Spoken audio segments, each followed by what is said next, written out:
మనసులో కోరికలు అనేవి కళ్ళెం తెంచుకుని పరిగెడుతున్న రేసు గుర్రాల్లాంటివి. ఒకదాని నుంచి మరొకదానికి ఇష్టమొచ్చినట్టు దూకేస్తూ ఉంటాయి.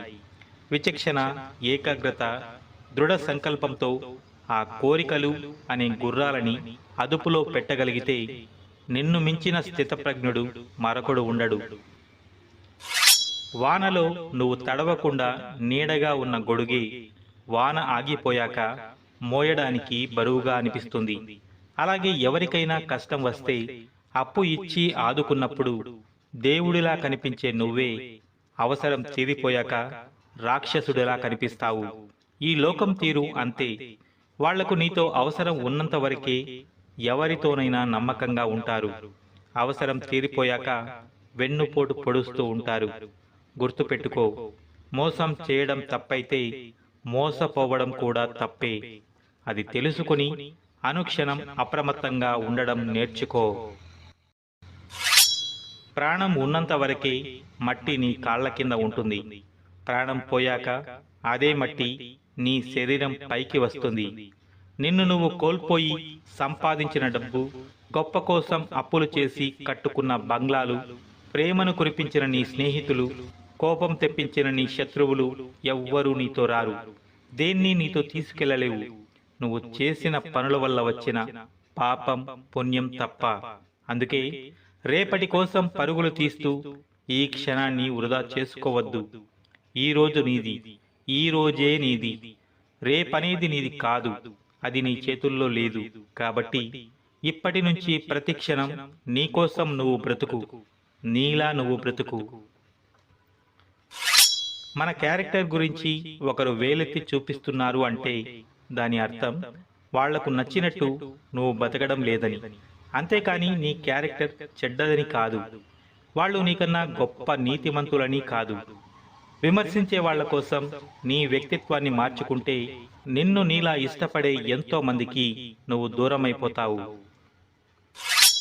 ఈ రోజుల్లో ఉద్యోగం అనేది ఒక అలంకారంగా మారిపోయింది. ఆ ఉద్యోగమే లేకపోతే ఈ సమాజంలో మనల్ని గౌరవంతో కాదు కదా, కనీసం ఒక మనిషిలా కూడా గుర్తించదు. అలాంటి సమాజం గుర్తు పెట్టుకోవాల్సింది ఒకటే: కటిక దరిద్రంలో కూడా ధైర్యంగా వెలుగువైపు నడుస్తున్న వారికి మీరు అండగా ఉండకపోయినా పర్వాలేదు, కానీ అవమానిస్తూ అడ్డుపడకండి. నీది కాని దానికోసం నువ్వెప్పుడూ ఆశపడకు. నీది అనుకున్న దాన్ని ఎప్పటికీ వదిలిపెట్టకు. ఒకరితో నిన్ను నువ్వు ఎప్పుడూ పోల్చుకోకు. ఒకరి కోసం నిన్ను నువ్వు మార్చుకోకు. అలాగే ఒకరికి నచ్చినట్టు నువ్వు బతకాలి అనుకోకు. ఈ సూత్రాలు పాటించి చూడు. సంతోషం అనే మార్గం వైపు అవే నిన్ను నడిపిస్తాయి. 10 మంది 10 రకాలుగా అంటున్నారా? పర్వాలేదు. వాళ్ళందరికంటే నువ్వు ప్రత్యేకమని గుర్తించుకో. అవతలి వారిలో లేని గుణం వారికెప్పుడు అవహేళనగానే ఉంటుంది. అయినా నువ్వు బతికేది నిన్ను విమర్శించే 10 మంది కోసం కాదుగా, నీకోసం, నీ వాళ్ల కోసం. సౌకర్యం అనే చట్రంలో చిక్కుకుంటే ఉన్న చోటు నుంచి ఎప్పటికీ ముందుకు కదల్లేవు. అది జీవితమైనా, నువ్వు చేసే ఉద్యోగమైనా. సవాలు లేని ప్రయాణాలు కావాలని ఎప్పుడూ కోరుకోకు. ఎందుకంటే నీకు ఎదురయ్యే ప్రతి సవాలు ఏదో ఒక పాఠాన్ని నేర్పిస్తుంది. అలా నేర్చుకున్న ఒక్కో పాఠం మరో 100 సవాళ్లను ఎదిరించే ధైర్యాన్ని ఇస్తుంది. కొన్ని సందర్భాలలో తెగింపు చాలా అవసరం. నువ్వు తెగించి తీసుకున్న ఒక్క నిర్ణయం చాలు నీ తలరాతను తిరగరాయడానికి, నీ లక్ష్యాలను చేరుకోవడానికి. అవకాశం వచ్చేదాకా ఆగడం కాదు, అవకాశాలను సృష్టించుకోవడం అలవాటు చేసుకో. పుట్టిన కుటుంబం, పెరిగిన వాతావరణం, ఎదురైన పరిస్థితులు ఇవన్నీ కలిసి వచ్చి అందలాన్ని ఎక్కించితే అది విజయం కాదు. ప్రతిరోజు పరీక్షలు ఎదుర్కొంటూ సమస్యలు స్వాగతం పలుకుతూ ఉంటే, పరిష్కారాలతో వాటికి వీడ్కోలు పలుకుతూ సాగిపోతేనే అసలైన విజయం అంటారు. కాలం వీరిని మాత్రమే విజేతలుగా చరిత్రలో నిలబెడుతుంది. ఓర్పు చాలా చేదుగా ఉంటుంది. ఎంత చేదుగా అంటే కాలాన్ని భరించలేనంత, అర్థం చేసుకోలేని వారికి అవమానాలు ఎదుర్కోలేనంత, శత్రువులకు మనం అవకాశంగా మారేంత.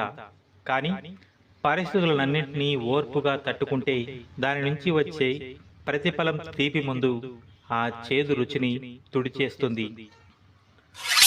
స్వార్థంగా ఆలోచించడం తప్పు కాదు, కానీ మన స్వార్థం కోసం ఎదుటివారి జీవితంతో ఆడుకోవడం చాలా పెద్ద తప్పు. ఎప్పుడూ డబ్బు డబ్బు అని దాని వెనకాలే పరుగులు తీస్తూ నీ విలువైన కాలాన్ని వృధా చేసుకోకు. అలా పరుగులు తీసే క్రమంలో నిన్ను ప్రేమించే వారిని కోల్పోతావు, నిన్ను నడిపించే ఆరోగ్యాన్ని కోల్పోతావు. మొత్తంగా నిన్ను నువ్వు కోల్పోయే ప్రమాదం ఉంది. నువ్వు మాట్లాడితే కానీ మాట్లాడని వారిని దూరం పెట్టడం చాలా ఉత్తమం. ఈ రోజుల్లో బంధాలు నిలబడాలంటే నిన్ను నువ్వు కోల్పోయి పూర్తిగా వాళ్లకు నచ్చినట్టు బతకాలి. అలా కాకుండా నీకు నచ్చినట్టు బతకడం ప్రారంభించిన మరుక్షణం ఆ బంధం ముగిసిపోవడమే కాదు, నీకు అహంకారి అనే పేరును కూడా తెచ్చిపెడుతుంది. అసలు నువ్వు చేస్తున్న తప్పేంటో నీకు తెలుసా? ఒకరి మీద నమ్మకం పెట్టుకోవడం. అది నీ తప్పే. నీ నమ్మకాలని నిలబెట్టాల్సిన అవసరం ఇక్కడ ఎవరికీ లేదు. ఎవడైనా స్వలాభం కోసమే చూస్తాడు, ఆలోచిస్తాడు. వాడు మోసం చేశాడని, వీడు మోసం చేశాడని మరెందుకు అంతగా నలిగిపోతున్నావు? నిన్ను నువ్వు నమ్ముకో. కేవలం నిన్ను మాత్రమే నువ్వు నమ్ముకో. ముందు నుంచి అలా పోరాడడం నేర్చుకుంటే రేపు గెలిచినా ఓడినా ఏదేమైనా కారణం నువ్వే అవుతావు. అప్పుడు ఎవరిని దూషించాల్సిన అవసరం ఉండదు. వాదనకు దిగితే మిగిలేది ఏమీ ఉండదు. వాదన పక్కన పెట్టి చెప్పేది విని ఊకొడితే పోయేది ఏమీ ఉండదు. నీ బలం నిరూపించుకోవాల్సింది మాటల యుద్ధంలో కాదు, చేతలతో.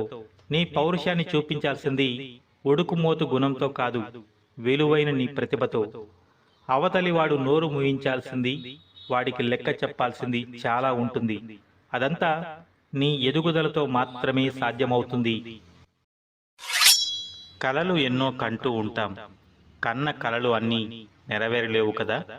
ఈ ప్రపంచంలో అన్నిటికంటే పెద్ద సమాధి ఏంటో తెలుసా? మన మనస్సు. అక్కడ ఎన్నో కలలు, ఎన్నో బాధలు, ఎన్నో ఊహలు ఊపిరి ఆడక అక్కడే చనిపోతూ ఉంటాయి. కానీ అది ఎవ్వరికీ కనిపించదు. అందుకే ఈ లోకంలో మన మనస్సు అన్నిటికంటే పెద్ద సమాధి. అవసరం తీరిపోయాక ముఖం తిప్పుకుంటున్నారు, కానీ రేపు మళ్ళీ అవసరం పడితే మీ ముఖం ఎలా చూపిస్తారు? మనిషి బ్రతికి ఉన్నంత కాలం మనిషికి మరో మనిషి అవసరం ఉంటుంది. అవసరం ఉన్నప్పుడు ఒకలా, అవసరం లేనప్పుడు ఒకలా ప్రవర్తించకుండా అవసరం ఉన్నప్పుడు లేనప్పుడు ఒకేలా ఉండడం నేర్చుకోండి. ఒకరిని ఏదైనా అనే ముందు వారి పరిస్థితి ఏమిటి అని ఆలోచించడం ముఖ్యం. చెప్పుడు మాటలు విని ఎదుటి వారిపై ద్వేషం పెంచుకోవడం చాలా తప్పు. మన మాటల వల్ల ఎవరైనా బాధపడితే మనకు ఏదో ఒక రూపంలో ఇబ్బంది కలుగుతుంది. అవకాశం వచ్చేదాకా ఆగడం కాదు, అవకాశాలు సృష్టించుకోవడం అలవాటు చేసుకో. ఎవరికి వారు అనుకుని పరుగులు పెట్టే ప్రపంచం ఇది. నీకోసం ఎవరు తమ అవకాశం ఇస్తారు అనుకుంటే నీకంటే అమాయకులు మరొకరు ఉండరు. జీవితమంతా ఎదురు చూస్తూనే ఉంటే పరిమితమైన ఈ భవిష్యత్తులో చూసేందుకు నీ గతం సైతం నీకు కనిపించదు. తప్పు, ఆ తప్పును కప్పిపుచ్చుకోవడానికి మరొక తప్పు, ఆ తప్పు నుంచి తప్పించుకోవడానికి ఇంకొక తప్పు. ఇలా ఒకదాని తర్వాత ఒక తప్పు చేస్తూ పోతే సమస్యల వలయంలో చిక్కుకుపోతావు. అలా కాకుండా నువ్వు తప్పు చేస్తున్నావు అని నీకు అనిపించిన మరుక్షణమే ఆ పనిని అక్కడితో ఆపేయి. ఒకవేళ తప్పు అప్పటికే జరిగిపోతే ధైర్యంగా ఒప్పుకో. ఎందుకంటే ఏ తప్పుని ఎక్కువ కాలం దాచలేవు. అందుకే మొదటి తప్పుని సరిదిద్దుకుంటే జరిగే నష్టం చాలా తక్కువ. జీవితం అంటేనే ఒక పరీక్ష. నీకు ఎదురయ్యే సవాళ్లే నీ ప్రశ్నలు, నీ అనుభవం నేర్పిన పాఠాలే వాటికి జవాబులు. ఈ పరీక్షలో ఎదుటివాడిని చూసి కాపీ కొడదాం అనుకుంటే ఖచ్చితంగా నువ్వు ఫెయిల్ అవుతావు. ఎందుకంటే గుర్తుంచుకో, ఇక్కడ ఏ ఇద్దరి ప్రశ్నలు ఒకేలా ఉండవు కాబట్టి ప్రతి ప్రశ్నకి సమాధానం నీ దగ్గరే దొరుకుతుంది. కేవలం నీకు కావాల్సింది ఆ సమాధానం కోసం వెతికే ఓపిక, తీరిక అంతే.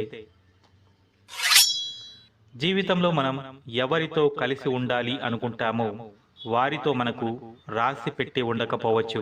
కానీ కలిసి ఉన్నంత కాలం ఆ బంధం చాలా అందంగా ఉంటుంది, మరిపిస్తుంది, మురిపిస్తుంది. ఆ బంధం తెగిపోయాక భరించలేనంత బాధను మిగులుస్తుంది. కానీ గుర్తుపెట్టుకో, అలాంటి వారు నీ జీవితంలోకి రావడం వల్లే నీ హృదయం మరింత కఠినంగా మారుతుందని, రెట్టింపు ఉత్సాహంతో నీ గమ్యం వైపు పరుగులు తీయడానికి అదే సరైన సమయం అవుతుందని. జీవితంలో నీకు ఎదురయ్యే కష్టాలని తలచుకుని బాధపడుతూ కూర్చుంటే వచ్చిన కష్టం చచ్చినా పోదు. కష్టపడందే ఏది రాదు, వచ్చినా ఎక్కువ కాలం నిలబడదు. అది డబ్బు, పేరు, గౌరవం ఏదైనా సరే. కింద పడిన కెరటంలా మళ్ళీ లేస్తూ నీ గమ్యం వైపు చేరేందుకు పరుగులు పెడుతూనే ఉండాలి. గాలికి ఎదురు వెళ్లడం పక్షుల నైజం. సముద్రపు అలలతో తలబడి ఎదురీదగలగడం చేపల స్వభావం. తన కొమ్మలను ఎన్నిసార్లు నరికినా మళ్లీ చిగురించడం చెట్ల యొక్క తత్వం. బతకడానికి నువ్వేం కొండలు మోయాల్సిన అవసరం లేదు. ఉన్న కష్టాలను తట్టుకుని నిలబడగలిగే దృఢ సంకల్పం అలవర్చుకోగలిగితే చాలు. అయినా లొంగిపోవడానికి, తప్పుకోవడానికి నువ్వేం పిరికివాడివి కాదు అనే విషయాన్ని మరచిపోకు.